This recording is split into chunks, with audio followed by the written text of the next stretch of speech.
Lors de la mise en page d'un document, le parentage de gabarit favorise l'uniformité du document et facilite les modifications globales. Il est particulièrement utile pour la pagination. Rappelons d'abord ce qu'est un gabarit.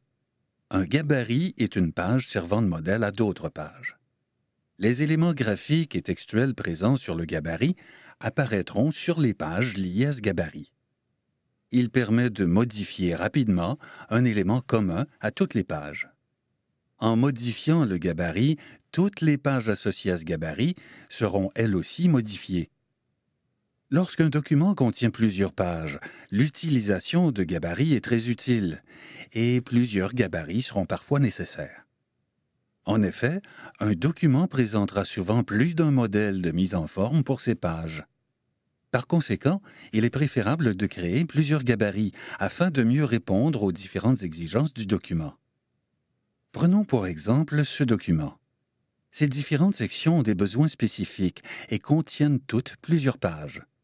En créant un gabarit pour chacune des sections, on obtient un modèle de page pouvant comporter les éléments propres à chacune des sections.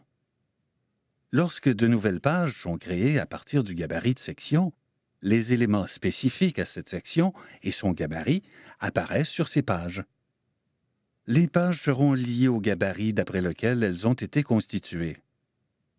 Lorsque tous les éléments diffèrent d'une section à l'autre, l'utilisation de plusieurs gabarits est nécessaire.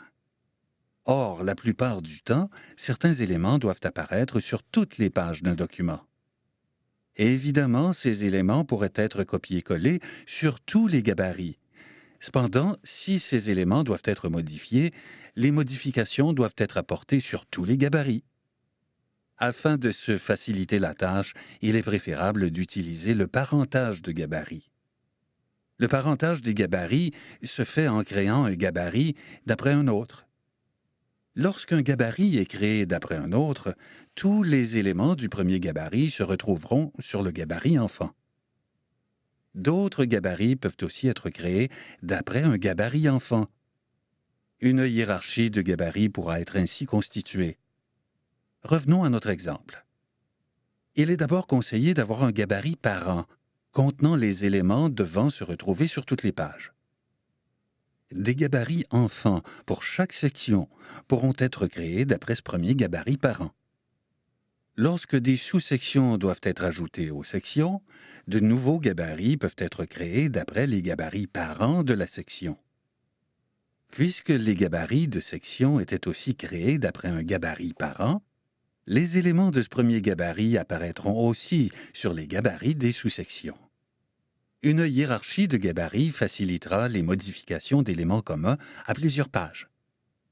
Les modifications devront seulement être apportées au gabarit parent dans lequel apparaissent ces éléments communs. L'ajustement se fera automatiquement sur les autres gabarits ainsi que sur toutes les pages y étant associées.